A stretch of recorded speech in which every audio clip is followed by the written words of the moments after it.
ನಮಸ್ತೆ ವೀಕ್ಷಕರೇ, ನಿತ್ಯ ಜ್ಯೋತಿರ ವಾಸ್ತು ಭವಿಷ್ಯ ವಿಶೇಷ ನೇರ ಪ್ರಸಾರ ಕಾರ್ಯಕ್ರಮಕ್ಕೆ ಸ್ವಾಗತ. ನಾನು ಚಿತ್ರಶ್ರೀ. ದಿನಾಂಕ 1-12-2025 ಡಿಸೆಂಬರ್ ತಿಂಗಳ ಮೊದಲನೇ ದಿನ. ಇವತ್ತಿನ ದಿನದ ಪಂಚಾಂಗ, ತಿಥಿ ಹಾಗೆ ದ್ವಾದಶ ರಾಶಿಗಳ ದಿನ ಭವಿಷ್ಯದ ಒಟ್ಟಿಗೆ ಮಕರ ರಾಶಿಯ ವಿಚಾರಕ್ಕೆ ಸಂಬಂಧಪಟ್ಟಂತೆ ಡಿಸೆಂಬರ್ ತಿಂಗಳ ಮಾಸ ಭವಿಷ್ಯವನ್ನ ಇವತ್ತಿನ ಸಂಚಿಕೆಯಲ್ಲಿ ತಿಳಿದುಕೊಳ್ತಾ ಹೋಗೋಣ. ಬಹುಮುಖ್ಯವಾಗಿ ಮಕರ ರಾಶಿಯವರಿಗೆ ಡಿಸೆಂಬರ್ ತಿಂಗಳು ಯಾವ ರೀತಿಯಾಗಿದೆ, ನವಗ್ರಹಗಳ ಗೋಚರದ ಪ್ರಭಾವ ಎಷ್ಟರ ಮಟ್ಟಿಗೆ ಇದೆ, ಜೊತೆಗೆ ನಿಮ್ಮ ಒಂದು ರಾಶಿಯ ರಾಶ್ಯಾಧಿಪತಿಯಿಂದ ಯಾವೆಲ್ಲ ಶುಭ ಫಲಗಳು ಸಿಗ್ತಾ ಇದೆ ನಿಮಗೆ, ಎಲ್ಲಾ ವಿಚಾರಗಳನ್ನ ತಿಳಿದುಕೊಳ್ಳೋಣ. ಹಾಗೆ ಗುರೂಜಿಗಳನ್ನ ಮೊದಲನೇದಾಗಿ ಕಾರ್ಯಕ್ರಮಕ್ಕೆ ನಾನು ಸ್ವಾಗತಿಸ್ತಾ ಇದ್ದೀನಿ. ಖ್ಯಾತ ಜ್ಯೋತಿಷ್ಯರು, ಖ್ಯಾತ ಸಂಖ್ಯಾಶಾಸ್ತ್ರಜ್ಞರು ಹಾಗೂ ಪಂಚಭೂತ ವಾಸ್ತು ತಜ್ಞರಾದಂತಹ ಶ್ರೀ ಮಂಜುನಾಥ್ ಗುರೂಜಿಗಳು. ಗುರೂಜಿ ನಮಸ್ತೆ, ಕಾರ್ಯಕ್ರಮಕ್ಕೆ ಸ್ವಾಗತ. ಆದಿತ್ಯಾಯ ಚ ಸೋಮಾಯ ಮಂಗಳಾಯ ಬುಧಾಯ ಗುರು ಶುಕ್ರ ಶನಿರ್ಭಾಷ ರಾಹುವೇ ಕೇತುವೆ ನಮಃ. ಗುರೂಜಿಗಳನ್ನ ಕಾರ್ಯಕ್ರಮಕ್ಕೆ ಸ್ವಾಗತಿಸಿದ್ವಿ. ವೀಕ್ಷಕರೇ, ಇವತ್ತಿನ ನಮ್ಮ ಕಾರ್ಯಕ್ರಮದ ಮೊದಲನೇ ಅಂಗ ನಾನು ಆಗ್ಲೇ ಹೇಳಿದಾಗೆ ಡಿಸೆಂಬರ್ 1 ಹಾಗೆ ಇವತ್ತಿನ ದಿನದ ಒಂದು ಪಂಚಾಂಗ ಮತ್ತೆ ತಿಥಿಯನ್ನ ತಿಳಿದುಕೊಳ್ಳೋಣ. ಗುರೂಜಿ ತಿಳಿಸ್ತೀರಾ? ನೋಡಿ, 1 ಡಿಸೆಂಬರ್ 2025 ಪಂಚಾಂಗದ ಪ್ರಕಾರದಲ್ಲಿ ಏಕಾದಶಿ ಸ್ಥಿತಿ, ಶುಕ್ಲ ಪಕ್ಷ, ರೇವತಿ ನಕ್ಷತ್ರ, ವ್ಯಾತಿಪತ ಯೋಗ ಇರುವಂಥದ್ದು, ವನಜಕರಣ ಮತ್ತು ಸೋಮವಾರ ಇವತ್ತು ತುಂಬ ವಿಶೇಷ ಶಿವನ ವಾರ ಅಂತ ಹೇಳ್ತೀವಿ. ಇವತ್ತಿನ ಒಂದು ಸೂರ್ಯೋದಯ ಬೆಂಗಳೂರಿನ ಕಾಲಮಾನ ನಮ್ಮ ರಾಜ್ಯಕ್ಕೆ ಸಂಬಂಧಪಟ್ಟ ಹಾಗೆ 6:27 5 ಗಂಟೆ 50 ನಿಮಿಷಕ್ಕೆ ಸೂರ್ಯಾಸ್ತ ಆಗುತ್ತೆ. ರಾಹುಕಾಲ 7:53 9 ಗಂಟೆ 18 ಯಮಗಂಡ ಕಾಲ 10:43 ನಿಮಿಷದಿಂದ 12:09. ಗುಳಿಕಾ ಕಾಲ ಬಂದು 1:34 2:59. ಅಭಿಜಿತ ಮುಹೂರ್ತ ಅಥವಾ ಅಭಿಜಿತ ಲಗ್ನ ಅಂತ ನೋಡಿದ್ರೆ 11:46 12:31 ಗುರೂಜಿ, ಇವತ್ತಿನ ದಿನದ ವಿಶೇಷತೆ ಬಹುಮುಖ್ಯವಾಗಿ ಸೋಮವಾರ. ಏನಾದ್ರೂ ಒಳ್ಳೆ ಕೆಲಸಗಳನ್ನ ಮಾಡಬಹುದಾ ಇವತ್ತು, ಹೇಗೆ ಅಂತ? ನೋಡಿ, ಸೋಮವಾರ ಶೈವಾರಾಧಕರು ಯಾರಿರ್ತಾರೋ ಅಂದರೆ ಶಿವನ ಒಂದು ಆಲಯಕ್ಕೆ ಹೋಗಿ ಅರ್ಚನೆ ಮಾಡುವಂಥವ್ರು, ಶಿವಭಕ್ತಿಯನ್ನು ಹೊಂದಿರುವಂಥವ್ರು ತುಂಬ ಒಳ್ಳೆಯದು ಅಂತ ಹೇಳ್ತೀವಿ. ಯಾಕಂದರೆ ಪ್ರತಿಯೊಂದಕ್ಕೂ ನಮ್ಮ ಒಂದು ಸೃಷ್ಟಿಯ ಮೂಲ ಬ್ರಹ್ಮ ವಿಷ್ಣು ಮಹೇಶ್ವರ ಅಂತ ಹೇಳ್ತಾರೆ. ಆ ಮೂರು ಇರುವಂಥ ದೇವತೆಗಳಲ್ಲಿ ಶಿವ ಅತ್ಯಂತ ಶ್ರೇಷ್ಠವಾಗಿರುವಂಥದ್ದು. ಅದರಲ್ಲೂ ಶಿವ ಅಮಾವಾಸ್ಯೆ ಹಾಗೂ ಸೋಮವಾರದ ಪ್ರಿಯೆ ಅಂತ ಹೇಳ್ತೀವಿ. ಅಮಾವಾಸ್ಯೆ ದಿನದಂದು ಶಿವನ ಆರಾಧನೆ ವಿಶೇಷ, ಆದರೆ ಸೋಮವಾರದತ್ತೂ ತುಂಬ ವಿಶೇಷತೆ ಇರುತ್ತೆ. ಅದರಲ್ಲೂ ಯಾರು ಈ ಚಂದ್ರನಿಗೆ ಒಂದು ಸ್ಥೀಮಿತವಾಗಿರುವಂಥ ಇವತ್ತು ವಾರ, ಚಂದ್ರ ಮನಸ್ಸೋ ಜಾತಃ ಅನ್ನಂಗೆ ಯಾರು ಶಿವನ ಆರಾಧನೆ ಸ್ಫಟಿಕ ರೂಪದಲ್ಲಿ ಮಾಡ್ತಾರೋ, ಸ್ಫಟಿಕ ಶಿವಲಿಂಗಕ್ಕೆ ಆರಾಧನೆ ಮಾಡ್ತಾರೋ ಅವರಿಗೆ ಇವತ್ತಿನ ದಿನ ತುಂಬ ಚೆನ್ನಾಗಿರುತ್ತೆ. ಗುರೂಜಿ, ಇವತ್ತಿನ ದಿನದ ವಿಶೇಷತೆಯನ್ನು ಕೂಡ ತಿಳಿಸ್ಕೊಟ್ಟಿದ್ದೀರಾ. ಹಾಗೆ ದ್ವಾದಶ ರಾಶಿಗಳ ದಿನ ಭವಿಷ್ಯವನ್ನ ನೋಡ್ತಾ ಹೋಗೋಣ ಗುರೂಜಿ. ಮೊದಲನೇದಾಗಿ ಮೇಷರಾಶಿ. ಇಂದು ನೀವು ಹೆಚ್ಚು ಪ್ರಯತ್ನ ಮಾಡಬೇಕಾಗಿ ಬಂದರೂ ಕೂಡ ಮಕ್ಕಳ ಸಂಘದಲ್ಲಿ ನಿಮ್ಮ ಬಿಡುವಿನ ಸಮಯ ಕಳೆಯಲು ಇವತ್ತು ಪ್ರಯತ್ನಿಸ್ತೀರಾ. ಅದರಿಂದ ನಿಮಗೆ ಆನಂದಮಯವಾಗಿರುತ್ತೆ. ಮೇಷರಾಶಿಯ ನಂತರ ಮುಂದಿನ ರಾಶಿ ವೃಷಭ ರಾಶಿ. ಆರೋಗ್ಯ ಸಂಬಂಧಿತ ಸಮಸ್ಯೆಗಳು ಸ್ವಲ್ಪ ಅಸ್ವಸ್ಥತೆಯನ್ನು ಉಂಟು ಮಾಡಬಹುದು. ನಿಧಿಗಳು ಹಠಾತ್ ಒಳಹರಿವು, ನಿಮ್ಮ ಪಾವತಿಗಳು ಮತ್ತು ತಕ್ಷಣದ ವೆಚ್ಚಗಳನ್ನು ನೋಡಿಕೊಳ್ಳುವಂಥದ್ದಾಗಿರುತ್ತೆ. ವೃಷಭ ರಾಶಿಯ ನಂತರ ಮುಂದಿನ ರಾಶಿ ಮಿಥುನ ರಾಶಿ. ನೀವು ಇತರರೊಡನೆ ನಿಮ್ಮ ಖುಷಿಯ ಕ್ಷಣಗಳನ್ನು ಹಂಚಿಕೊಳ್ಳಬಹುದು. ನಿಮ್ಮ ಆರೋಗ್ಯ ಅರಳುತ್ತದೆ, ಆದರೆ ಅದನ್ನು ನಿರ್ಲಕ್ಷಿಸುವುದು ನಿಮಗೆ ತೊಂದರೆಯನ್ನು ಕೂಡ ತಂದುಕೊಡುವಂಥದ್ದು. ಗುರುಜಿ, ಮಿಥುನ ರಾಶಿಯವರಿಗೆ ಏನಾದರೂ ಇವತ್ತಿನ ದಿನದ ಮಟ್ಟಿಗೆ ಪರಿಹಾರ ಏನಾದರೂ ತಿಳಿಸ್ತೀರಾ? ಮಹಾವಿಷ್ಣುವಿನ ಮಂತ್ರವಾದ ಓಂ ಬುಧಾಯ ನಮಃ ಅಂತ ಹೇಳ್ಬೋದು, ಅಥವಾ ಓಂ ನಮೋ ಭಗವತೆ ವಾಸುದೇವಾಯ ನಮಃ ಅಂತ ಒಂದು ಜಪ ಮಾಡಿ ಮನೆಯಿಂದ ಹೊರಟ್ರೆ ಏನೇ ಸಮಸ್ಯೆಗಳಿದ್ರೂ ದೂರವಾಗುತ್ತೆ. ಸೊ ಮಿಥುನ ರಾಶಿಯವರಿಗೆ ಇವತ್ತು ಸ್ವಲ್ಪ ತೊಂದರೆ ತಾಪತ್ರಯಗಳು ಎದುರಾಗುವಂತಹ ಕಾರಣ ಇದನ್ನ ಮಾಡ್ಕೊಳ್ಳಿ ಅಂತ ಹೇಳ್ತಾ ಮುಂದಿನ ರಾಶಿ ಕರ್ಕಾಟಕ ರಾಶಿ. ನಿಮ್ಮ ತಿಳಿದ ಜನರ ಮೂಲಕ ಆದಾಯದ ಹೊಸ ಮೂಲಗಳು ಇವತ್ತು ನಿಮಗೆ ಕಂಡುಬರುತ್ತೆ. ಕೆಲಸದ ಒತ್ತಡ ಕಡಿಮೆ ಇದ್ದು ನೀವು ಕುಟುಂಬದ ಸದಸ್ಯರೊಂದಿಗೆ ಜೊತೆಗಿನ ಸಮಯ ಆನಂದಿಸುವ ಒಂದು ಶುಭ ದಿನವಾಗಿರುವಂಥದ್ದು. ಕರ್ಕಾಟಕ ರಾಶಿಯ ನಂತರ ಮುಂದಿನ ರಾಶಿ ಸಿಂಹ ರಾಶಿ. ಉದ್ಯೋಗಕ್ಕೆ ಸಂಬಂಧಿಸಿರುವ ಜನರು ಇಂದು ನಿಮಗೆ ಹಣದ ಬಹಳಷ್ಟು ಅಗತ್ಯವಿರುವಂಥದ್ದು. ಆದರೆ ಹಿಂದಿನ ದಿನಗಳಲ್ಲಿ ಮಾಡಲಾಗಿರುವ ಅನಗತ್ಯ ಖರ್ಚುಗಳ ಕಾರಣದಿಂದ ನಿಮ್ಮ ಬಳಿ ಇವತ್ತು ಸಾಕಷ್ಟು ಹಣ ಇರುವುದಿಲ್ಲ. ಅದರಿಂದ ಎಚ್ಚರಿಕೆಯಿಂದ ದುಡ್ಡನ್ನು ಖರ್ಚು ಮಾಡಿ. ಸಿಂಹ ರಾಶಿಯ ನಂತರ ಮುಂದಿನ ರಾಶಿ ಕನ್ಯಾ ರಾಶಿ. ಎಲ್ಲರೂ ನಿಮಗೆ ಸಹಾಯ ನೀಡುವಂಥದ್ದು, ಬಂಧು ಮಿತ್ರರು ಮತ್ತು ಸ್ನೇಹಿತರಿಂದ ಹೆಚ್ಚು ಸಹಾಯ ಸಿಗುವಂಥದ್ದು. ಕನ್ಯಾ ರಾಶಿಯವರಿಗೆ ಕೂಡ ಇವತ್ತಿನ ದಿನ ತುಂಬಾ ಚೆನ್ನಾಗಿದೆ, ಒಳ್ಳೆಯದಾಗಲಿ ಅಂತ ಹೇಳ್ತಾ ಮುಂದಿನ ರಾಶಿ ತುಲಾ ರಾಶಿ. ನೀವು ಸಂಪ್ರದಾಯಬದ್ಧ ಹೂಡಿಕೆಗಳನ್ನು ಮಾಡಿದ್ದಲ್ಲಿ ಇಂದು ನೀವು ಒಳ್ಳೆಯ ಹಣ ಮಾಡುತ್ತೀರಿ. ಕುಟುಂಬದ ಪರಿಸ್ಥಿತಿ ಇಂದು ನಿಮಗೆ ಯೋಚಿಸುವ ಹಾಗೆ ಇರುವುದಿಲ್ಲ. ತುಲಾ ರಾಶಿಯ ನಂತರ ಮುಂದಿನ ರಾಶಿ ವೃಶ್ಚಿಕ ರಾಶಿ. ವೃಶ್ಚಿಕ ರಾಶಿಯವರು ಹಣದ ಬಗ್ಗೆ ಸ್ವಲ್ಪ ವಿಶೇಷ ಗಮನ ಹರಿಸಿ ದಿನದ ಉತ್ತರಾರ್ಧದಲ್ಲಿ ಅತ್ಯಾಕರ್ಷಕ ಮತ್ತು ಮನರಂಜನೆಗೆ ಏನನ್ನಾದರೂ ನೀವು ಸಮಯವನ್ನು ನೀಡುವಂಥದ್ದಾಗಿರುತ್ತೆ.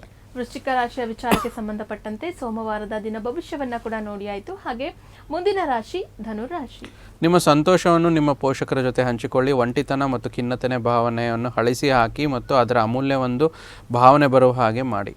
ಧನುರಾಶಿಯ ವಿಚಾರಕ್ಕೆ ಸಂಬಂಧಪಟ್ಟಂತೆ ಇವತ್ತಿನ ಒಂದು ದಿನ ಭವಿಷ್ಯವನ್ನ ನೋಡಿದ್ವಿ. ಹಾಗೆ ಮುಂದಿನ ರಾಶಿ ಮಕರ ರಾಶಿ. ಕುಟುಂಬದ ಯಾವುದೇ ಸದಸ್ಯರ ಕಾಯಿಲೆ ಬೀಳುವ ಕಾರಣದಿಂದಾಗಿ ನಿಮಗೆ ಸ್ವಲ್ಪ ಆರ್ಥಿಕ ತೊಂದರೆಗಳು ಆಗಬಹುದು. ಮಕರ ರಾಶಿಗೆ ಗುರುಜಿ ಏನಾದರೂ ಸೂಕ್ತ ಪರಿಹಾರ ಇವತ್ತಿನ ದಿನಕ್ಕೆ ಮಾತ್ರ? ಓಂ ಶಂ ಶನೇಶ್ವರಾಯ ನಮಃ ಅಂತ ಜಪ ಮಾಡಿ ಮನೆಯಿಂದ ಹೊರಟ್ರೆ ಯಾವುದೇ ಸಮಸ್ಯೆ ಆಗೋದಿಲ್ಲ. ಹಾಗೆ ಮುಂದಿನ ರಾಶಿ ಕುಂಭ ರಾಶಿ. ಮನೆಯ ಎಲ್ಲ ಉಳಿದ ಸದಸ್ಯರು ನಿಮಗೆ ಇವತ್ತು ಸಹಕಾರವನ್ನು ನೀಡುತ್ತಾರೆ. ವೈವಾಹಿಕ ಜೀವನದಲ್ಲಿ ಒಂದು ಕಠಿಣ ಹಂತದ ನಂತರ ನಿಮಗೆ ಇವತ್ತಿನ ದಿನ ಆನಂದಮಯವಾಗಿರುತ್ತೆ. ಕುಂಭರಾಶಿಯ ನಂತರ ಮುಂದಿನ ಹಾಗೂ ಕೊನೆಯ ರಾಶಿ ಮೀನರಾಶಿ. ಆಪ್ತ ಸ್ನೇಹಿತನ ಸಹಾಯದಿಂದ ಇಂದು ಕೆಲವು ವ್ಯಾಪಾರಿಗಳಿಗೆ ಹಣದ ಲಾಭವಾಗುವ ಸಾಧ್ಯತೆ ಇದೆ. ಈ ಹಣ ನಿಮಗೆ ಅನೇಕ ಸಮಸ್ಯೆಗಳನ್ನು ಕೂಡ ದೂರ ಮಾಡುತ್ತೆ. ಇಲ್ಲಿಗೆ ದ್ವಾದಶ ರಾಶಿಗಳ ದಿನ ಭವಿಷ್ಯ ಮುಕ್ತಾಯ ಆಗಿದೆ ವೀಕ್ಷಕರೇ. ನಿಮ್ಮ ರಾಶಿ ವಿಚಾರಕ್ಕೆ ಸಂಬಂಧಪಟ್ಟಂತೆ ಇವತ್ತಿನ ದಿನ ಭವಿಷ್ಯವನ್ನ ತಿಳ್ಕೊಂಡಿದ್ದೀರಾ. ಹಾಗೆ ಕೆಲವೊಂದು ರಾಶಿಗಳಿಗೆ ಮಾತ್ರ ಗುರೂಜಿಗಳು ಪರಿಹಾರ ಅಂದ್ರೆ ಇವತ್ತಿನ ಮಟ್ಟಿಗೆ ಮಾತ್ರ ತಿಳಿಸಿರುವಂಥದ್ದು, ಅದನ್ನ ಮಾಡ್ಕೊಳ್ಳಿ, ಒಳ್ಳೇದಾಗ್ಲಿ ಅಂತ ಹೇಳ್ತಾ ನಾನು ಆಗ್ಲೇ ತಿಳಿಸ್ತಾ ಹಾಗೆ ಡಿಸೆಂಬರ್ ತಿಂಗಳ ಮಾಸ ಭವಿಷ್ಯ ಮಕರ ರಾಶಿಯ ವಿಚಾರಕ್ಕೆ ಸಂಬಂಧಪಟ್ಟಂತೆ ನೋಡ್ತಾ ಹೋಗೋಣ. ಡಿಸೆಂಬರ್ ತಿಂಗಳು ಯಾವ ರೀತಿಯಾಗಿದೆ ಮಕರ ರಾಶಿಯವರಿಗೆ ಮೊದಲನೇದಾಗಿ ನೋಡೋದಕ್ಕೂ ಮುಂಚೆ ಗುರುಜಿ ಏನು ನವೆಂಬರ್ ತಿಂಗಳು ಮುಗೀತು, ಈಗಾಗಲೇ ಡಿಸೆಂಬರ್ ತಿಂಗಳಿಗೆ ನಾವು ಹೋಗ್ತಾ ಇರೋವಂಥದ್ದು. ಜೊತೆಗೆ ಈ ಹಿಂದೆ ಸಾಕಷ್ಟು ರಾಶಿಗಳಿಗೆ ಸಂಬಂಧಪಟ್ಟಂತೆ ನಾವು ಡಿಸೆಂಬರ್ ತಿಂಗಳ ಮಾಸ ಭವಿಷ್ಯವನ್ನು ಕೂಡ ತಿಳಿಸ್ಕೊಟ್ಟಿದ್ದೀರಾ. ಪರಿಹಾರ ಭಾಗವಾಗಿ ಎಲ್ಲದನ್ನ ಕೂಡ ತಿಳಿಸಿರುವಂಥದ್ದು, ನಮಗೆ ರಿವ್ಯೂಸ್ ಕೂಡ ಬರ್ತಾ ಇದೆ ಗುರುಜಿ. ಹಾಗೆ ಇವತ್ತು ಮಕರ ರಾಶಿಗೆ ಸಂಬಂಧಪಟ್ಟಂತೆ ನೋಡ್ತಾ ಹೋಗೋಣ. ನವಗ್ರಹಗಳ ಗೋಚರದ ಪ್ರಭಾವ ಯಾವ ರೀತಿಯಾಗಿದೆ ಗುರುಜಿ? ನೋಡಿ, ಪ್ರತಿ ರಾಶಿ ಸಂಚಿಕೆಯಲ್ಲಿ ನಾವು ಗುರುಗ್ರಹದ ವಿಚಾರವಾಗಿ ಮತ್ತು ಶನೇಶ್ವರ ಗ್ರಹದ ಸಂಬಂಧಿತ ವಿಚಾರವಾಗಿ ನಾವು ಫಲವನ್ನು ಹೇಳ್ತೀವಿ. ಸೊ ಪ್ರಾರಂಭಿಕ ಹಂತವಾಗಿ ಮಕರ ರಾಶಿಯವರಿಗೆ ಸ್ವಲ್ಪ ಡಿಸೆಂಬರ್ 5ನೇ ತಾರೀಕುವರೆಗೂ ಗುರುಬಲ ಇತ್ತು. ತಾತ್ಕಾಲಿಕ ಗುರುಬಲ ಬಂದಿರುವಂಥದ್ದು ನವೆಂಬರ್ ತಿಂಗಳಲ್ಲಿ. ಈ ಡಿಸೆಂಬರ್ 5ನೇ ತಾರೀಕು ನಂತರ ಅದು ಹೋಗುತ್ತೆ. ಷಷ್ಠಭಾವಕ್ಕೆ ಗುರು ಹೋಗುವಂಥದ್ದು, ಷಷ್ಠಭಾವದಿಂದ ಪಂಚಮ ಭಾವಕ್ಕೆ ಬರುವುದಂತ ಈ ಒಂದು ಗುರುಬಲದ ಒಂದು ಸಪ್ತಮದಿಂದ ಷಷ್ಠಭಾವಕ್ಕೆ ಬರುವುದರಿಂದ ಗುರುಬಲ ಕಮ್ಮಿ ಆಗುತ್ತೆ. ಮತ್ತು 6 ತಿಂಗಳ ಕಾಲ ಗುರುಬಲ ಇರೋದಿಲ್ಲ. ಎರಡನೇ ವಿಚಾರ ಏನು ಅಂತಂದ್ರೆ, ಗುರು ಭಗವಾನರು ತೃತೀಯ ಹಾಗೂ ಷಷ್ಠ್ಯಾಧಿಪತಿಯಾಗಿ 6ನೇ ಭಾವದಲ್ಲಿ ಗೋಚರವಾಗ್ತಿರುವಂಥದ್ದು ಸ್ವಲ್ಪ ದುಸ್ಥಾನ ಭಾವ ಅಂತಾನೆ ಹೇಳ್ಬೋದು. ಸೊ ಅದರ ಒಂದು ಫಲ ಮುಂದಿನ ಒಂದು ಭಾಗದಲ್ಲಿ ಹೇಳ್ತೀವಿ. ಅದಲ್ದಿರ ನಿಮ್ಮ ರಾಶ್ಯಾಧಿಪತಿಯಾದ ಶನೇಶ್ವರರು 3ನೇ ಭಾವದಲ್ಲಿರುವಂಥದ್ದು ಒಂದು ಪ್ಲಸ್ ಪಾಯಿಂಟ್ ಅಂತ ಹೇಳ್ತೀವಿ. ಧೈರ್ಯ, ಸಾಹಸ, ಪರಾಕ್ರಮದ ಭಾವ 3ನೇ ಭಾವ ಆಗಿರೋದ್ರಿಂದ ಅದು ಒಳ್ಳೆಯದನ್ನು ಕೊಡುತ್ತೆ. ಉಳಿದಂಥದ್ದೇ ನವಗ್ರಹಗಳ ಗೋಚಾರದಲ್ಲಿ ಪ್ರಮುಖವಾಗಿ ಬುಧ ಗ್ರಹ ನಿಮಗೆ ಷಷ್ಠ್ಯಾಧಿಪತಿ, ಭಾಗ್ಯಾಧಿಪತಿಯಾದ ಬುಧ ಗ್ರಹರು ನಿಮಗೆ ಒಂದು ಈ 7ನೇ ತಾರೀಕು ನಂತರ ನಿಮಗೆ ಲಾಭ ಭಾವದಲ್ಲಿ ಗೋಚರ ಆಗ್ತಿರುವಂಥದ್ದು, ಮತ್ತು 30ನೇ ತಾರೀಕು ನಂತರ ವ್ಯಯಭಾವದಲ್ಲಿ ಗೋಚರ ಆಗ್ತಿರುವಂಥದ್ದು. 2 ಸತಿ ಬುಧನ ಗೋಚಾರ ಈ ಒಂದು ಡಿಸೆಂಬರ್ ತಿಂಗಳಲ್ಲಿ ಮಕರ ರಾಶಿಯವರಿಗೆ ಆಗುತ್ತೆ. ಮತ್ತು ರಾಶಿಯಿಂದ ಅಷ್ಟಮಾಧಿಪತಿಯಾದ ಸೂರ್ಯಗ್ರಹರು ಕೂಡ ಗೋಚರ ಆಗ್ತಿರುವಂಥದ್ದು 14ನೇ ತಾರೀಕುವರೆಗೂ ನಿಮಗೆ ಲಾಭ ಭಾವದಲ್ಲಿರುವಂಥದ್ದು. 15ನೇ ತಾರೀಕು ನಂತರ ವ್ಯಯಭಾವದಲ್ಲಿ ಸೂರ್ಯ ಭಗವಾನರ ಗೋಚರ ಆಗ್ತಾ ಇರುವಂಥದ್ದು. ಮತ್ತು ಇನ್ನು ಯೋಗಕಾರಕನಾದ ಶುಕ್ರಗ್ರಹರು ಕೂಡ ನಿಮಗೆ 21ನೇ ತಾರೀಕು ನಂತರ ಲಾಭ ಸ್ಥಾನದಕ್ಕೆ ಬರುವಂಥದ್ದು, ಅದು ಕೂಡ ನಿಮಗೆ ಒಳ್ಳೆಯದಾಗುತ್ತೆ. ಸೊ ಇದು ಕೂಡ ಲಾಭ ಸ್ಥಾನದಿಂದ ವ್ಯಯಭಾವಕ್ಕೆ ಶುಕ್ರನ ಗೋಚರ ಆಗುತ್ತೆ. ಸರಿಸುಮಾರು 3 ಗ್ರಹ ಯೋಗ ವ್ಯಯಭಾವದಲ್ಲಿ 3 ಗ್ರಹಗಳು ಸಂಧಿಸುವಂಥದ್ದು ಡಿಸೆಂಬರ್ 15ನೇ ತಾರೀಕು ನಂತರ ಎಲ್ಲವನ್ನೂ ಸೇರಿಕೊಳ್ಳುವಂಥದ್ದಾಗುತ್ತೆ. ಈ ರೀತಿ ನವಗ್ರಹಗಳ ಗೋಚಾರ ಪ್ರಭಾವ ಮಕರ ರಾಶಿಯವರಿಗೆ ಜರುಗುವಂಥದ್ದು. ಗುರುಜಿ, ಇನ್ನು ಕೂಡ ಮುಂದುವರೆದು ನೋಡೋದಾದ್ರೆ ವಿಸ್ತೃತವಾಗಿ ನವಗ್ರಹಗಳ ಗೋಚರದ ಪ್ರಭಾವ ಮಕರ ರಾಶಿಯವರ ಮೇಲೆ ಎಷ್ಟರ ಮಟ್ಟಿಗೆ ಬೀರ್ತಾ ಇದೆ ಅಂತ ನೋಡಿ. ಬಹುಮುಖ್ಯವಾಗಿ ಗ್ರಹ ಗೋಚಾರದ ಪ್ರಭಾವದಲ್ಲಿ ನೋಡೋದಾದರೆ ನಾವು ಆಗಲೇ ತಿಳಿಸಿದಂಗೆ ತೃತೀಯ ಮತ್ತು ಷಷ್ಠ್ಯಾಧಿಪತಿ ವ್ಯಯಾಧಿಪತಿಯಾದ ಗುರುಗ್ರಹರು ಷಷ್ಠ ಭಾವದಲ್ಲಿ 6ನೇ ಭಾವದಲ್ಲಿ ಗೋಚಾರ ಆಗ್ತಿರುವಂಥದ್ದು. ಅಂದರೆ ಮಕರ ರಾಶಿಯವರಿಗೆ ದುಸ್ಥಾನ ಭಾವ 6, 8, 12 ದುಸ್ಥಾನ ಭಾವ ಆಗಿರೋದ್ರಿಂದ ಗುರು ಭಗವಾನರು 6ನೇ ಮನೆಗೆ ಬರ್ತಾರೆ. ಸೊ 6ನೇ ಮನೆ ಬಂದಾಗ ದುಸ್ಥಾನ ಅಂತಂದ್ರೆ ಏನು? ರೋಗ, ರಿಪು, ಋಣು, ಶತ್ರು ಅಂತ ನಾವು ಆ ಭಾವಕ್ಕೆ ಕರಿತೀವಿ. ಸೊ ಆ ವಿಚಾರವಾಗಿ ಸ್ವಲ್ಪ ಎಚ್ಚರಿಕೆ ಇರಬೇಕು ಮಕರ ರಾಶಿಯವರು. ಅಂದರೆ ಶತ್ರುಗಳು ಹೆಚ್ಚಾಗ್ಬೋದು, ಋಣಬಾಧೆಗಳು ಅಂದರೆ ನಿಮಗೆ ಸಾಲ ಹೆಚ್ಚಾಗುವಂಥದ್ದಾಗಿರುವಂಥದ್ದು, ಮತ್ತು ಅದರ ಜೊತೆಯಲ್ಲಿ ನಿಮಗೆ ಏನೋ ಒಂದು ಅಡಚಣೆಗಳು, ಆರೋಗ್ಯದಲ್ಲಿ ಏರುಪೇರುಗಳನ್ನು ಗುರು ಭಗವಾನರು ಕೊಡುವಂಥದ್ದು. ಈ 3ರಿಂದ ಎಚ್ಚರಿಕೆ ಇರಬೇಕು ತಾವು. ಮತ್ತು ಪ್ರತಿಯೊಂದು ಗುರು ಭಗವಾನನ ಗೋಚಾರದಿಂದ ಡಿಸೆಂಬರಲ್ಲಿ ಮಧ್ಯಮವಾಗಿರುವಂಥ ಫಲಗಳು ಮಕರ ರಾಶಿಯವರಿಗೆ ದೊರೆಯುತ್ತೆ. ಮತ್ತು ಸ್ವಲ್ಪ ನೆಗೆಟಿವ್ ಆಗಿ ನೋಡೋದರೆ ಏನಾದರೂ ಒಂದು ಕೆಟ್ಟ ಅಭ್ಯಾಸಗಳಲ್ಲಿ ಸಿಲುಕಿಕೊಳ್ಳುವಂಥದ್ದು, ಸಮಸ್ಯೆ ಮಾಡಿಕೊಳ್ಳುವಂಥದ್ದು, ನಿಮ್ದು ಅಲ್ದಿರೋ ವಿಚಾರಕ್ಕೆ ಹೋಗಿ ನೀವು ತಗಲಾಕೊಂಡು ಸಮಸ್ಯೆಗಳನ್ನು ಅನುಭವಿಸುವಂಥದ್ದು, ಚಿಕ್ಕ ಪುಟ್ಟ ಅಪಘಾತಗಳಂತ ಹೇಳ್ತೀವಿ, ಲಿಟಿಗೇಷನ್ಸ್ ಅಂತ ಹೇಳ್ತೀವಿ. ಈ ರೀತಿ ಸ್ವಲ್ಪ ಎಚ್ಚರಿಕೆಯಿಂದ ಇರಬೇಕು. ಅಪವಾದ, ಅವಮಾನಗಳು ಸ್ವಲ್ಪ ಜಾಸ್ತಿ ಆಗುತ್ತೆ ಮಕರ ರಾಶಿಯವರು ಈ ತಿಂಗಳಲ್ಲಿ. ಅವೆಲ್ಲವನ್ನು ಯಾವುದೇ ರೀತಿ ತಲೆ ಕೆಡಿಸ್ಕೊಳ್ಳಾರ್ದಂಗೆ ನಿಮ್ಮ ಕೆಲಸ ಕಾರ್ಯಗಳಲ್ಲಿ ನಿಮ್ಮ ಇದರಲ್ಲಿ ತಲ್ಲೀನರಾಗಿ ದಿನನಿತ್ಯದ ಚಟುವಟಿಕೆಗಳಲ್ಲಿ ತೊಡಗಿಕೊಳ್ಬೇಕು. ಆರಾಮಾಗಿದ್ಬಿಡಿ, ಊಟ ಮಾಡಿಕೊಂಡು ನಿಮ್ಮ ಫ್ಯಾಮ್ಲಿನ ನೋಡಿಕೊಂಡು ನಿಮ್ಮ ಪತ್ನಿ ಮತ್ತು ನಿಮ್ಮ ಮಕ್ಕಳ ಜೊತೆ ಸಮಯ ಕಳೀರಿ. ಯಾಕಂದರೆ ಅಷ್ಟೊಂದು ಸಮಸ್ಯೆ ಇಲ್ಲ ಅಂತ ಹೇಳ್ತೀವಿ. ಅಂದರೆ ದೊಡ್ಡ ಸಮಸ್ಯೆಗಳನ್ನು ಮಾಡ್ಕೊಳ್ದಿರೋ ಅಂಥದ್ದು ನಾರ್ಮಲ್ ಆಗಿ. ಇನ್ನೇನು ಇಲ್ಲ ನಾವು ಇದನ್ನು ಮಾಡಲೇಬೇಕು, ಏನು ಹೊಸ ಕೆಲಸ ಮಾಡಲೇಬೇಕು, ಹೊಸದು ಪ್ರಾರಂಭ ಮಾಡಲೇಬೇಕು, ಸುಮ್ಮನೆ ಇರೋಕ್ಕಾಗಲ್ಲ ಅನ್ನೋರಿಗೆ ಅವರವರ ಮೂಲ ಜಾತಕವನ್ನು ಪರಿಶೀಲಿಸಿ ಅಂತ ನಾನು ಕಿವಿ ಮಾತು ಹೇಳ್ತೀನಿ. ಯಾಕಂದರೆ ಕೆಲವೊಂದು ಸತಿ ಎಕ್ಸೆಪ್ಷನ್ಸ್ ಅಂತ ಇರುತ್ತಲ್ಲ ಆ ವಿಚಾರದಲ್ಲಿ. ಮತ್ತು ಶನೇಶ್ವರ ಗ್ರಹರು ತೃತೀಯ ಭಾವದಲ್ಲಿರೋದ್ರಿಂದ ಎಲ್ಲ ವಿಚಾರದಲ್ಲಿ ಒಂದು ಏನೇ ಅಡಚಣೆಗಳಿದ್ರೂ ಕೂಡ ದೂರ ಆಗುತ್ತೆ. ಆದರೆ ಪಾಪಗ್ರಹ ಏನು ಶನೇಶ್ವರ ಗ್ರಹ ಪಾಪಗ್ರಹ ಆಗಿ 3ನೇ ಸ್ಥಾನದಲ್ಲಿ, ಅಂದರೆ ಅರ್ಧ ಪಾಪ ಸ್ಥಾನ ಅಂತ ಹೇಳ್ತೀವಿ ನಾವು 3ನೇ ಭಾವಕ್ಕೆ. ಸೊ ಇದರಿಂದ ನಿಮಗೆ ಏನು ಅಂತ ಇದಾಗೋದಿಲ್ಲ. ಇದರಿಂದ ನಿಮಗೆ ಒಳ್ಳೆಯ ಗುಣ ಸ್ವಭಾವ ಉಳ್ಳುವಂಥರಾಗ್ತೀರಾ, ಬುದ್ಧಿವಂತರಾಗ್ತೀರಾ, ಮುನ್ನುಗ್ಗಿ ಮಾಡುವಂಥ ಕೆಲಸ ಕಾರ್ಯಗಳು ಜಾಸ್ತಿ ಇಲ್ಲಿ ತೋರಿಸ್ತಾ ಇದೆ. ಮತ್ತು ಯಾವುದೇ ಹೊಸ ಕೆಲಸ ಮಾಡಲು ಸೂಕ್ತ ಸಮಯ ನೋಡ್ದಿರಾ, ಹಿಂಜರಿಕೆ ಮಾಡ್ದಿರಾ ನೀವು ಮುಂದುವರಿತೀರಾ. ಮತ್ತು ಯಾರ್ಯಾರು ಸಮಾಜ ಸೇವೆ ಮಾಡ್ತಿದ್ದೀರಾ, ರಾಜಕೀಯ ವ್ಯಕ್ತಿಗಳಿಗೆ ರಾಜಕೀಯ ಇಚ್ಛಾಶಕ್ತಿ ಇರುತ್ತೋ, ಸೊ ರಾಜಕೀಯದಲ್ಲಿ ಮೊದಲನೇ ಹೆಜ್ಜೆ, ಉದಾಹರಣೆಗೆ ಒಂದು ಚಿಕ್ಕ ಪುಟ್ಟ ಪಂಚಾಯಿತಿ ಎಲೆಕ್ಷನ್ ಆಗಿರ್ಬೋದು, ಕಾರ್ಪೊರೇಟರ್ ಎಲೆಕ್ಷನ್ ಆಗಿರ್ಬೋದು, ನಗರ ಪಾಲಿಕೆ ಎಲೆಕ್ಷನ್ಸ್ ಆಗಿರ್ಬೋದು, ಈ ರೀತಿ ಸ್ಪರ್ಧೆ ಮಾಡಲು ಅವರಿಗೆ ಗೆಲುವು ಕೂಡ ಸಿಗುತ್ತೆ, ಸ್ಪರ್ಧೆ ಮಾಡೋಕ್ಕೆ ಅವಕಾಶ ಸಿಗುತ್ತೆ. ವ್ಯಯಭಾವದಲ್ಲಿ 3 ಗ್ರಹಗಳು ಸೇರುವಂಥದ್ದು, ಇದು ಕೂಡ ಮಕರ ರಾಶಿಯವರಿಗೆ ಸ್ವಲ್ಪ ಅಡಚಣೆ, ನಿದ್ರಾಭಂಗ ಅಂತ ಹೇಳ್ತೀವಿ, ನಿದ್ದೆಯಲ್ಲಿ ವ್ಯತ್ಯಯಗಳಾಗುವಂಥದ್ದು, ಊಟ ಸಮಯಕ್ಕೆ ಸರಿಯಾಗಿ ಮಾಡದೇ ಇರುವಂಥದ್ದು, ಇದರಿಂದ ಕೂಡ ಆರೋಗ್ಯ ಸ್ವಲ್ಪ ಏರುಪೇರಾಗುವಂಥದ್ದು ಮಾಡುವಂಥದ್ದು. ಸೊ ಇದನ್ನೇ ಎಲ್ಲ ಸರಿದೂಗಿಸ್ಕೊಂಡು ಹೋಗಬೇಕಾಗುತ್ತೆ. ಈ ರೀತಿ ಒಂದು ವಿಸ್ತೃತವಾಗಿ ನವಗ್ರಹಗಳ ಪ್ರಭಾವ ಮಕರ ರಾಶಿಯವರಿಗೆ ಡಿಸೆಂಬರ್ ತಿಂಗಳಲ್ಲಿ ಜರುಗುತ್ತಮ್ಮ. ಗುರುಜಿ, ಇನ್ನು ಮಕರ ರಾಶಿಯ ರಾಷ್ಟ್ರಾಧಿಪತಿ ಏನಿದ್ದಾರೆ, ಯಾವೆಲ್ಲ ಶುಭ ಫಲಗಳನ್ನ ಅವರಿಗೆ ತಂದುಕೊಡ್ತಾ ಇದ್ದಾರೆ ಡಿಸೆಂಬರ್ ಮಂತ್ನಲ್ಲಿ? ನೋಡಿ, ಖಂಡಿತ ರಾಷ್ಟ್ರಾಧಿಪತಿ ಶುಭ ಫಲ ಕೊಡಲೇಬೇಕು. ನಾವು ಆವಾಗಲೇ ತಿಳಿಸ್ದಂಗೆ ರಾಷ್ಟ್ರಾಧಿಪತಿಯ ಗೋಚಾರ 3ನೇ ಭಾವದಲ್ಲಿ, ಧೈರ್ಯ ಸಾಹಸ ಪರಾಕ್ರಮ ಭಾವದಲ್ಲಿ ಆಗುವಂಥದ್ದು. ಸೊ ಇದು ತುಂಬ ಒಳ್ಳೆಯದು ಅಂತ ಹೇಳ್ತೀವಿ. ಎಲ್ಲ ಕಡೆ ಒಂದು ಕ್ರೋಢೀಕೃತವಾಗಿರುವಂಥ ಶಕ್ತಿ ನಿಮ್ಮಲ್ಲಿ ಸಿಗುತ್ತೆ, ಜೀವನ ಜೀವಿಸೋಕ್ಕೆ ಒಂದು ಉತ್ಸಾಹ ಸಿಗುತ್ತೆ, ಒಂದು ಒಳ್ಳೆಯ ವಾತಾವರಣ ಸಿಗುತ್ತೆ. ಏನಂದರೆ 7.5 ಮಕರ ರಾಶಿಯವರಿಗೆ ಕಳೆದು ಹೋಗ್ಬಿಟ್ಟಿದೆ. ಅದಾದಮೇಲೆ ಸಕಾರಾತ್ಮಕ ಅಂಶ ಬರುವಂಥದ್ದೇ ಈ ಒಂದು ಮಾಸದಲ್ಲಿ ಚೆನ್ನಾಗಿದೆ. ಯಾಕಂದರೆ ಮೊನ್ನೆ ಕಳೆದ ನವಂಬರಲ್ಲೂ ಕೂಡ ಇವರಿಗೆ ಒಂದು ಟ್ರೇಲರ್ ಥರ ಗುರುಬಲ ಸಿಕ್ಕಿತ್ತು. ಮುಂದೆ ಕೂಡ ಗುರುಬಲ ಸೃಷ್ಟಿಯಾಗುತ್ತೆ ಮೇ 2026 ನಂತರ.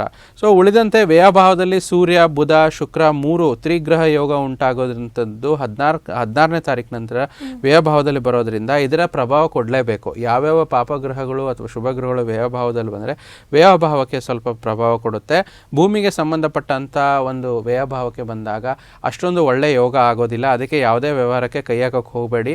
ಅದರಿಂದ ಏನಾದರೂ ವ್ಯತ್ಯಾಸವಾಗುವಂಥದ್ದು, ಮೋಸ ಹೋಗುವಂಥದ್ದು ಇರುತ್ತೆ. ಅದರಲ್ಲೂ ವಿಶೇಷವಾಗಿ ರಿಯಲ್ ಎಸ್ಟೇಟ್ ಮಾಡೋಂಥವ್ರಿಗೆ ಸ್ವಲ್ಪ ಎಚ್ಚರಿಕೆಯಿಂದ ಇರಬೇಕು. ವ್ಯವಸಾಯ ಮಾಡುವಂಥವ್ರು ಅಥವಾ ಗಣಿಗಾರಿಕೆ ಮಾಡುವಂಥವ್ರು ಅಥವಾ ಭೂಮಿಯನ್ನು ನಂಬಿ ಕೆಲಸ ಮಾಡುವಂಥವ್ರು, ಅವರಿಗೆ ಅನಾನುಕೂಲತೆ ಡಿಸೆಂಬರ್ ತಿಂಗಳಲ್ಲಿ ಜಾಸ್ತಿ ಜರುಗುತ್ತೆ. ಮಕರ ರಾಶಿಯವರು ಎಚ್ಚರಿಕೆಯಿಂದಿರಬೇಕು. ಯಾವುದೇ ವ್ಯಾಪಾರ ವಹಿವಾಟು ಮಕರ ರಾಶಿಯವರು ಮಾಡ್ತಾ ಇದ್ದರೆ ಈ ತಿಂಗಳು ಅಷ್ಟೊಂದು ಉಚಿತವಾಗಿರೋದಿಲ್ಲ. ಅದರಲ್ಲೂ ಸ್ವಲ್ಪ ಎಚ್ಚರಿಕೆಯಿಂದಿರಬೇಕು. ಯಾಕಂದರೆ ಕಾರಣ ಇಷ್ಟೇ, ವ್ಯಯಭಾವದಲ್ಲಿ 3 ಗ್ರಹಗಳು ಪ್ರಬಲವಾಗಿ ಬರೋದ್ರಿಂದ ಮಂಗಳ ಕೂಡ ವ್ಯಯಭಾವಕ್ಕೆ ಬರುತ್ತೆ, ಶುಕ್ರ ಸೂರ್ಯ ಮತ್ತು ಬುಧನ ವ್ಯಯಭಾವಕ್ಕೆ ಬರೋದ್ರಿಂದ ಸಮಸ್ಯೆಗಳು ಜಾಸ್ತಿ ಕೊಡ್ತಾ ಇದೆ. ಮತ್ತು ಇದರಿಂದ ಏನಾಗುತ್ತೆ, ಸ್ವಲ್ಪ ಆರೋಗ್ಯದಲ್ಲಿ ನಾನು ಏರುಪೇರು ಅಂತಂದೆ. ಯಾವ ವಿಚಾರದಲ್ಲಿ ಅಂತಂದರೆ ವಿಶೇಷವಾಗಿ ದೇಹದಲ್ಲಿ ರಕ್ತದ ಬಲ ಕಡಿಮೆ ಆಗುತ್ತೆ, ಮಾಂಸ ಬಲ ಕಮ್ಮಿ ಆಗುತ್ತೆ, ಎನರ್ಜಿ ಸ್ವಲ್ಪ ಕಡಿಮೆ ಆಗುತ್ತೆ, ಮತ್ತು ಸ್ವಲ್ಪ ನೆಗೆಟಿವ್ ಕೂಡ ಫೀಲ್ ಮಾಡ್ತೀರಾ. ಮತ್ತು ಶುಕ್ರ ಗ್ರಹ ಯೋಗಕಾರಕನಾದ ಶುಕ್ರ ಗ್ರಹ ಕೂಡ ಶುಭಗ್ರಹ ಆಗಿರೋದ್ರಿಂದ ವ್ಯಯಭಾವಕ್ಕೆ ಬಂದರೂ ಅಷ್ಟೊಂದು ಸಮಸ್ಯೆ ಶುಕ್ರ ಗ್ರಹ ಕೊಡೋದಿಲ್ಲ. ಏನಾಗುತ್ತೆ, ಪಂಚಮ ದಶಮಾಧಿಪತಿಯಾದ ಶುಕ್ರ ಗ್ರಹ ವ್ಯಯಭಾವದಲ್ಲಿ ಬಂದರೆ ಇದು ನೆಗೆಟಿವ್ ಇಂಟು ನೆಗೆಟಿವ್ ಪಾಸಿಟಿವ್. ಯಾವ ರೀತಿ ಅಂತಂದರೆ ಶುಕ್ರ ಬಂದು ಆರ್ಟಿಸ್ಟಿಕ್ ಪ್ಲಾನೆಟ್ ಅಂತ ಹೇಳೋದ್ರಿಂದ ಅದಕ್ಕೆ ಯಾರು ವಿದೇಶದಲ್ಲಿರೋರು ಮತ್ತು ಕಲೆಗೆ ಸಂಬಂಧಪಟ್ಟಂಥವ್ರು ಆರ್ಟಿಸ್ಟ್ ಅಂತ ಏನು ಹೇಳ್ತೀವಿ ಅವರಿಗೆ ಇದು ಲಾಭ ತಂದು ಕೊಡುತ್ತೆ. ಮತ್ತು ತೃತೀಯಾಧಿಪತಿ ಇಲ್ಲಿ ಇರೋದ್ರಿಂದ ಷಷ್ಠ ಭಾವದಲ್ಲಿರೋದ್ರಿಂದ ಒಳ್ಳೆಯ ಒಂದು ವಿಚಾರ ಏನಂದರೆ ಸಹೋದರರಲ್ಲಿ ಒಳ್ಳೆ ಬಂಧುತ್ವ ಸಿಗುತ್ತೆ. ಮತ್ತು ಭಯ ಆಗಲಿ ದುರ್ಬುದ್ಧಿ ಆಗಲಿ ಯಾವುದೇ ರೀತಿ ಆಗೋದಿಲ್ಲ. ಮತ್ತು ಪ್ರಯತ್ನಕ್ಕೆ ತಕ್ಕ ಫಲ ನಿಮಗೆ ಸ್ವಲ್ಪ ನಿಧಾನವಾಗಿ ಕೂಡ ದೊರೆಯುತ್ತೆ. ಆದರೆ ನೆಗೆಟಿವ್ 12ನೇ ಮನೆ ಅಂತಂದರೆ ಏನಾಗುತ್ತೆ, ಬಂಧುಗಳಿಂದ ತಿರಸ್ಕೃತರಾಗ್ತೀರಾ, ಸ್ವಲ್ಪ ಕಫ ಪ್ರಾಬ್ಲಮ್ ಆಗೋದು, ಲಂಗ್ಸ್ ಇಶ್ಯೂಸ್ ಬರೋದು, ಮತ್ತು ಅಗ್ನಿಮಾಂದ್ಯ ಅಂದರೆ ಡೈಜೆಸ್ಟಿವ್ ಸಿಸ್ಟಮ್ ಡಿಸಾರ್ಡರ್ಸ್ ಅಂತ ಹೇಳ್ತೀವಲ್ಲ, ಅದು ಸ್ವಲ್ಪ ಜಾಸ್ತಿ ಆಗುತ್ತೆ. ಮತ್ತು ಋತ ಸಂಚಾರ, ಏನೋ ಒಂದು ಪ್ಲಾನ್ ಇಡ್ತೀರಾ, ಗಾಡಿಯಲ್ಲಿ ಪೆಟ್ರೋಲ್ ಹಾಕ್ಸ್ಕೊಂಡು ಓಡಾಡ್ತೀರಾ, ಎಂಡ್ ಆಫ್ ದಿ ಡೇ ಕೆಲಸ ಮುಗಿಯೋದಿಲ್ಲ, ಅದರಿಂದ ಮನಸ್ಸು ಬೇಜಾರು ಆಗುವಂಥದ್ದು. ಈ ರೀತಿ ಒಂದು 12ನೇ ಭಾವಗ್ರಹಗಳ ಸಂಚಾರ ಬರೋದ್ರಿಂದ ಆಗುತ್ತೆ. ಕೊನೆಯದಾಗಿ ಶನೇಶ್ವರ ಗ್ರಹದಿಂದ ಸ್ವಲ್ಪ ಉಸಿರಾಡಬಹುದು. ಗುರು ಕೂಡ ಮಧ್ಯಮವಾಗಿರುವಂಥದ್ದು.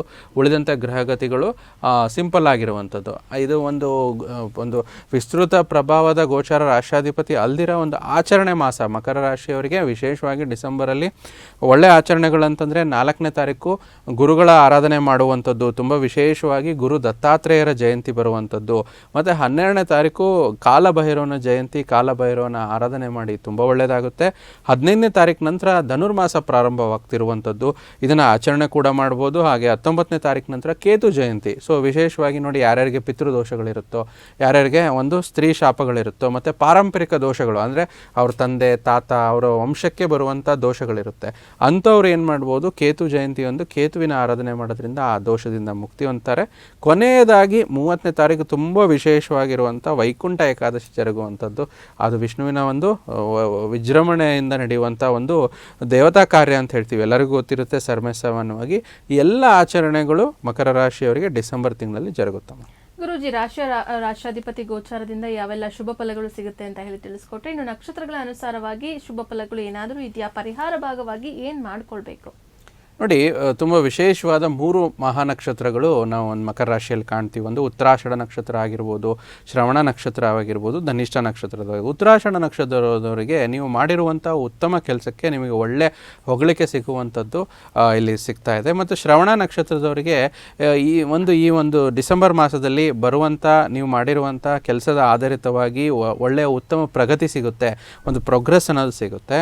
ಮತ್ತು ಧನಿಷ್ಠ ನಕ್ಷತ್ರದವರಿಗೆ ಯಾರು ವ್ಯಾಪಾರ ಪಾಲುದಾರಿಕೆಯಲ್ಲಿರುತ್ತೋ ಅಲ್ಲಿ ಸ್ವಲ್ಪ ಕಿರಿಕಿರಿಗಳಾಗುವಂಥದ್ದು, ಸಣ್ಣ ಪುಟ್ಟ ಭಾವನಾತ್ಮಕ ಸಂಬಂಧಗಳ ವಿಚಾರವಾಗಿ ಸ್ವಲ್ಪ ಕೊರತೆ ಉಂಟಾಗಿ ಏನೋ ಒಂದು ಮನಸ್ತಾಪಗಳು, ಒಂದು ಡಿಸ್ಪ್ಯೂಟ್ಸು, ಒಂದು ಮಾತಿನಿಂದ ಸ್ವಲ್ಪ ಹೊರೆ ಆಗುವಂಥದ್ದು ಕಾಣಿಸ್ತೀವಿ. ಸೊ ಇದಲ್ದಿರೋ ಪರಿಹಾರ ಏನು ಮಾಡಬೇಕು ಅಂತಂದರೆ, ನಾವು ಏನಂದರೆ ವ್ಯಯಭಾವದಲ್ಲಿ ತುಂಬ 3 ಗ್ರಹಗಳು ಬರೋದ್ರಿಂದ ಅದರಲ್ಲೂ ವಿಶೇಷವಾಗಿ ಇಲ್ಲಿ ಬುಧನಿಂದ ಪರಿಹಾರ ಪಡ್ಕೋಬೋದು ಮಕರ ರಾಶಿಯವರಿಗೆ. ಅದಕ್ಕೆ ನಾವೇನು ಹೇಳ್ತೀವಿ ಅಂತಂದರೆ, ತುಂಬ ಮಹಾವಿಷ್ಣುವಿನ ದೇವಸ್ಥಾನದಲ್ಲಿ ಅಥವಾ ವೆಂಕಟೇಶ್ವರ ಸ್ವಾಮಿ ದೇವಸ್ಥಾನದಲ್ಲಿ ತುಲಾಭಾರ ಸೇವೆ, ನಿಮ್ಮ ಇಷ್ಟಕ್ಕೆ ತಕ್ಕಂಥ ತುಲಾಭಾರ, ಏನೋ ಒಂದು ಅಕ್ಕಿದಾಗಿರ್ಬೋದು, ದವಸ ಧಾನ್ಯಗಳ ತುಲಾಭಾರ ಯಾರು ಮಾಡಿಸ್ತಾರೆ ಅವರು ತೂಕಕ್ಕೆ ತಕ್ಕಂಥ ತುಲಾಭಾರ ಸೇವೆ ವಿಷ್ಣುವಿನ ದೇವಸ್ಥಾನದಲ್ಲಿ ಮಾಡಿಸಿ ಒಳ್ಳೆಯದಾಗುತ್ತೆ. ಅಥವಾ ನಿಮಗೆ ಅಷ್ಟೊಂದು ಆಗಲ್ಲ, ನಮಗೆ ಕಷ್ಟ ಇದೆ ಅಂತಂದರೆ ಆಂಜನೇಯ ಸ್ವಾಮಿ ದೇವಸ್ಥಾನದಲ್ಲಿ ನಿಮ್ಮ ಹೆಸರಲ್ಲಿ ವಿಶೇಷವಾಗಿ ಮಂಗಳವಾರದೊತ್ತು ಅಭಿಷೇಕ ಮಾಡಿಸ್ಕೊಳ್ಳಿ ಅಂತ ನಾವು ತಿಳಿಸ್ತಾ ಇದ್ದೀವಿ. ಮತ್ತು ಯಾರಿಗೆ ದೇವಸ್ಥಾನಕ್ಕೆ ಹೋಗೋಕ್ಕಾಗೋದಿಲ್ವೋ, ಮನೆಯಲ್ಲೇ ಕುಳಿತುಕೊಂಡು ಮಂತ್ರವನ್ನು ಜಪ ಮಾಡೋಕ್ಕೂ ಸಿದ್ಧರಾಗಿದ್ದಾರೋ, ಅಂದರೆ ಅವರಿಗೆ ಅನುಕೂಲತೆಗಳು ಹೆಚ್ಚಿರುತ್ತೋ, ಅವರು ದೇವಿಯ ಮಂತ್ರ ವಿಶೇಷವಾಗಿ ಸರ್ವಮಂಗಲ ಮಾಂಗಲ್ಯೆ ಶಿವೆ ಸರ್ವಾರ್ಥ ಸಾಧಿಕೆ ಶರಣ್ಯೆ ತ್ರ್ಯಂಬಕೆ ಗೌರಿ ನಾರಾಯಣೆ ನಮಸ್ತುತೆ, ಈ ಮಂತ್ರವನ್ನು 108 ಬಾರಿ ಆದಷ್ಟು ಮಂಗಳವಾರಗಳಲ್ಲಿ ಶುಕ್ರವಾರಗಳಲ್ಲಿ ಇದನ್ನು ಮಾಡ್ತಾ ಬಂದರೆ ಇರುವಂಥ ಪರಿಹಾರಗಳು ಏನಂದರೆ ಮಕರ ರಾಶಿಯವರಿಗೆ ಅಡಚಣೆಗಳು ತಗ್ಗುತ್ತೆ, ಪರಿಹಾರ ಮೂಲಕವಾಗಿ ಇದಾಗುತ್ತೆ. ಓವರಾಲ್ ನಾವು ಹೌ ವಿ ರೇಟ್ ಮಕರ ರಾಶಿ ಅಂದರೆ ಔಟ್ ಆಫ್ 100 ಒಂದು 30% ಚೆನ್ನಾಗಿದೆ. ಉಳಿದಿರೋ 70% ಏನು ಅಡಚಣೆಗಳಿದೆಯೋ ಅವರು ಈ ಪರಿಹಾರ ಮಾಡಿಕೊಂಡ್ರೆ ಖಂಡಿತ ಒಳ್ಳೆ ಫಲಗಳು ಅವ್ರು ನಿರೀಕ್ಷೆ ಮಾಡ್ಬೋದಾಗಿದೆ. ಗುರುಜಿ, ಇಷ್ಟೊತ್ತು ಕೂಡ ನಮ್ಮ ಜೊತೆ ಇದ್ದು ಮಕರ ರಾಶಿಯ ಡಿಸೆಂಬರ್ ತಿಂಗಳ ಮಾಸ ಭವಿಷ್ಯವನ್ನ ತಿಳಿಸಿದ್ದೀರಾ, ಹಾಗೆ ದಿನ ಭವಿಷ್ಯವನ್ನ ಕೂಡ ತಿಳಿಸ್ಕೊಟ್ಟು ಅನೇಕ ಹಲವು ಮಾಹಿತಿಯನ್ನು ನಮ್ಮ ವೀಕ್ಷಕರಿಗೆ ನೀಡಿದ್ದೀರಾ. ಗುರುಜಿ, ಧನ್ಯವಾದಗಳು. ಸರ್ವೇ ಜನೋ ಸುಖಿನೋ ಭವಂತು, ಸಮಸ್ತ ಸನ್ಮಂಗಳಾನಿ ಭವಂತು. ನೋಡಿದ್ರಲ್ಲ ವೀಕ್ಷಕರೇ, ಇವತ್ತಿನ ಈ ಸಂಚಿಕೆಯನ್ನ ಇಲ್ಲಿಗೆ ಮುಗಿಸ್ತಾ ಇದ್ದೀನಿ. ಮತ್ತೊಂದು ಸಂಚಿಕೆಯಲ್ಲಿ ಭೇಟಿಯಾಗೋಣ. ನೋಡ್ತಾ ಇರಿ ಪ್ರಗತಿ ಟಿವಿ, ಇದು ನಿಮ್ಮಿಂದ ನಿಮಗಾಗಿ.